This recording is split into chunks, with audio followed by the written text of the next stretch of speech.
Today I'm going to try to draw this courtyard entrance area thing, I don't know, in Tallinn, Estonia. And it's actually my last drawing from here. I think it would have been nice to draw something a bit more emblematic of Tallinn for the final video, but at the end of the day, I don't think that's all that important. I'll probably change my mind about this like I do with everything else, but right now the most important thing for me is to just pick something to draw and to draw it.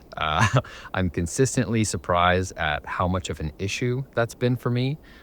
So the simpler I can make this process, the better. Hence this kind of odd reference. There's nothing spectacular about it, I recognize that, but it seemed like an interesting group of shapes and values for me to figure out. And I think it comes together nicely in the end. Fittingly, I chose a reference just packed with windows, my favorite thing to draw. But yeah, like I said, I think it kind of works out. For this drawing, my primary motivation is accuracy of shape. I wasn't too concerned with specific proportions. I had a feeling I'd struggle to keep everything accurate, but the curve of the arch was important to me, as well as the perspective of these walls on the sides. For now, I'm getting started by building out this central area from which ideally I'll expand outward. Again, the arch is pretty important to me. I think it holds the whole thing together, so I want to give it the attention it deserves. This part of the drawing takes a lot of time, and I work pretty slowly for the sake of that accuracy. So the right side of the video is at 1.5 times speed. I'd really like to get better at this, keeping the videos closer to around 10 minutes, but sometimes I just need that extra time, and especially for structural stuff like this. So anyway, while I work out the rest of the foundation, let's take some time to appreciate Tallinn on my last day. This was my 5th time in Estonia, and obviously not my last. This experience has only broadened my appreciation for it. And having finally made it outside of the capital, there's a lot more for me to look forward to for next time. I've deepened friendships, tried new foods, I've celebrated a handful of key Estonian holidays and events. Maybe it's just the summer season, but strangers have also been a lot more open and talkative than I'm used to, which is always nice. And that's also resulted in a few new acquaintances. Tallinn is already one of my favorite places in the world, but specifically having the opportunity to draw it has probably broadened my perspective and made me appreciate it in ways I otherwise wouldn't notice. So of course there are a few new corners I stumbled into, which is great, but also just how quiet most areas can be. How the light can completely alter my impression of certain streets or buildings. And I don't know, just all the little details that I usually wouldn't notice, at least not to the same degree. And that's of course not specific to Tallinn. I've noticed it everywhere I've been, which is part of the beauty of doing this. I mean, there are countless upsides. We don't have to go over them, but one of them is surely this feeling of rediscovery. I'm beginning to notice these infinitesimal aspects of these places. And yeah, it's just like seeing them for the first time once again. In essence, I'm just paying closer attention to things that were already there. They've probably always been there, but I didn't have a reason enough to notice them, at least to this extent. Photography is pretty good for that. I think I get a lot out of it with regard to observation, but it's not even close, not to this. Spending this much time carefully picking out, say, the corners of doors or weeds between the stones or how the light wraps around this or that, it's something different. It's much deeper in a way, and it's only highlighted how wonderful this place is. And then that bolsters my love for it even more. It's further confirmation that this is a city I particularly enjoy, Not that I needed it, but it's nice. It's a nice feeling. Anyway, now that I think about it, there's probably not much more I can say about Tallinn that I haven't already said in these videos. Just because this is the last one really doesn't mean that I all of a sudden have anything novel or interesting to say. At the end of the day, I'm just really glad I had the opportunity to do a part of this project in this place. It makes me even more eager to return to other favorite places of mine and draw those.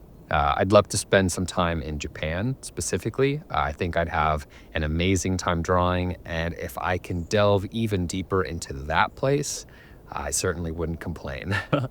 Lisbon is another one I'd really like to draw. Architecturally, it's hard to beat. Anyway, I shouldn't get too deep into this or I'll never stop. Plus, I'm excited for everywhere I'm planning to visit. Every place has its own individual personality for me to discover or rediscover or whatever. So yeah, I'm excited for all of it. Speaking of, I wonder if you have any idea where I'm headed to next. I'd tell you, but that wouldn't be very exciting. If you have any guesses, leave them in the comments. I'm curious to see if anyone will get it right. Also, while you're down there, if you're not already subscribed, consider going ahead and doing that. And if you're liking the video so far, go ahead and like it. I'm still not sure what that does, maybe nothing, but regardless, it would be cool if you did it. Thankfully, I haven't paid too much attention to the analytics up to this point, which is probably a good thing for me. But I am aware that this channel hasn't exactly grown as quickly as I would have loved it to. But because I've built it around something I deeply wanted anyway, it's kind of a success no matter what. That's a pro tip for you. If you want to do something, make sure there's some element that deeply resonates with you, or else you run the risk of it not only growing slower than you might have hoped, but also just, not enjoying it along the way. At least if you enjoy the process and you're chasing something outside of those uncontrollable metrics, it doesn't matter if it's slow or even a complete failure. If you're doing it for you, at least on that level, it's not a failure, that is. And if anything, that's the thing that'll keep you going when it does feel that way. If I was glued to my analytics and that was the only way for me to measure success, well, let's just say I don't think I'd have made 71 of these videos. Okay, that's enough of that. I haven't talked about the drawing much, so let's do a little bit of that. However, on that note, quickly, let me know whether it's the voiceover or the drawing itself that you're most interested or invested in. What's the ratio? 50-50 would be excellent, but I'm sure that's not true for everyone. So let me know. Okay, seriously, that's all. As you can see, I've utilized all of this time to sketch in this archway and some surrounding details, and pretty much nothing else. Like I said, it was a significant portion of this reference for me, but had I known I was about to spend nearly half my time on it, I would have altered my approach. That said, I think it's looking pretty good. Nothing's too out of whack just yet, although I'm not liking the look of the stuff on the ground, but we'll see what happens. Perspective-wise, I'm actually quite pleased, and not just with this drawing. It seems like I'm getting a pretty good feel for it, like it's becoming a bit more of an intuitive process for me.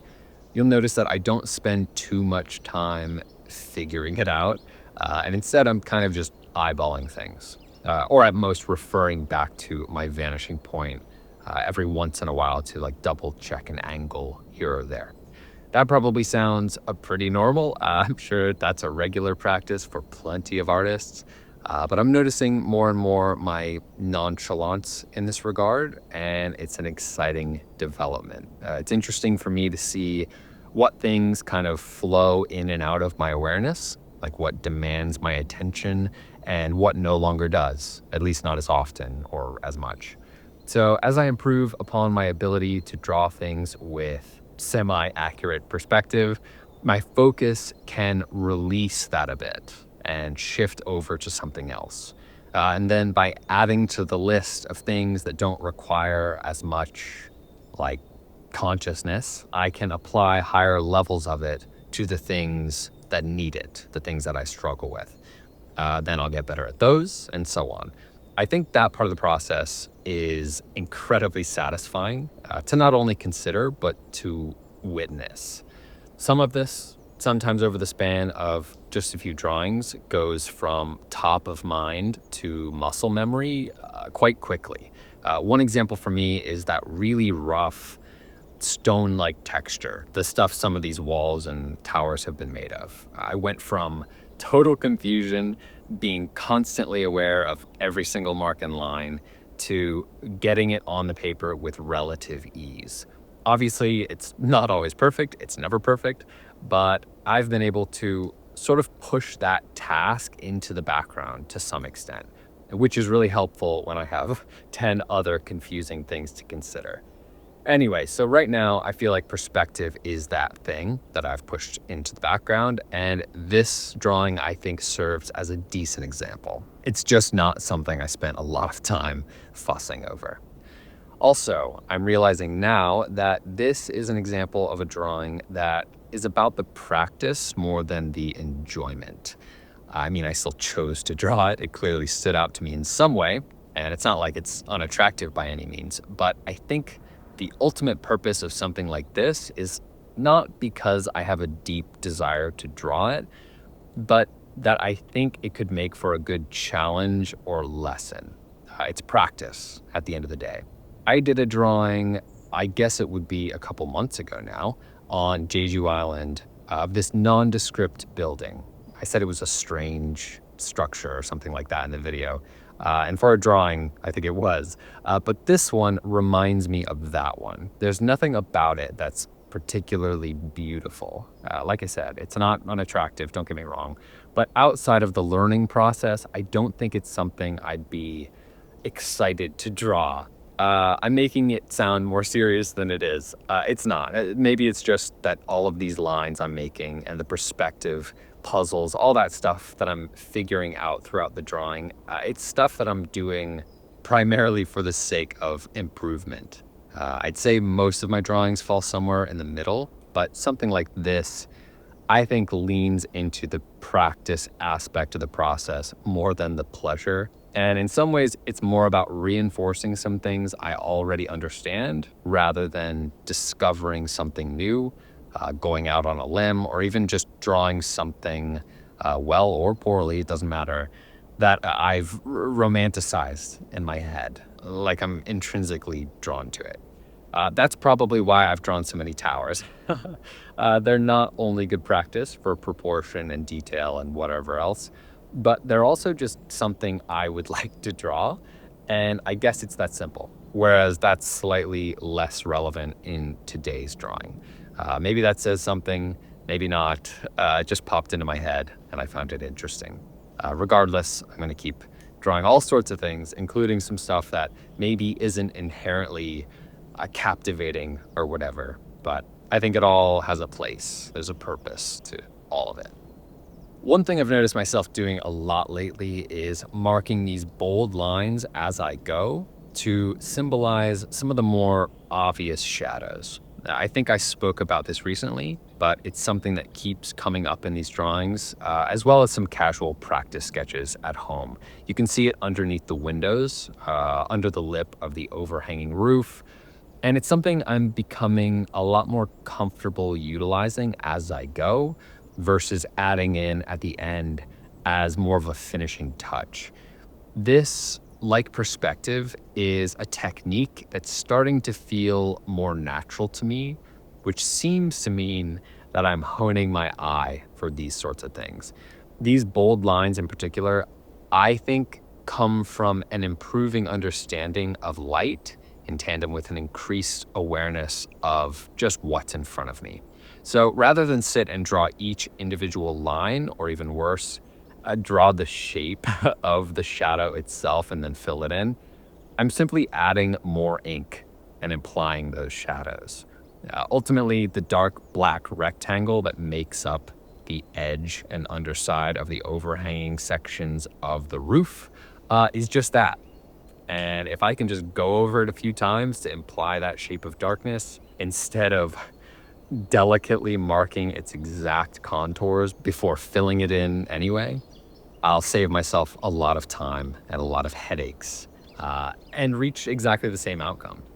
Anyway, there we have it. And I quite like it. Again, this is definitely more for the practice, but I think it turned out nice. I think by adding a few small, interesting details, I could transform this from something pretty commonplace into something a bit more whimsical or like full of character. Color would also do a lot here, I think. But what I have here is a good base, a good foundation onto which I could add things that maybe weren't really there. But like I won't stop saying, for practice, I'm satisfied with what I did here. What do you think? I'd love to hear about your opinion on the drawing as well as some of the stuff I mentioned today. So let me know in the comments. Anyway, I appreciate you for taking the time to watch this one as always, and I'll see you tomorrow. Thanks.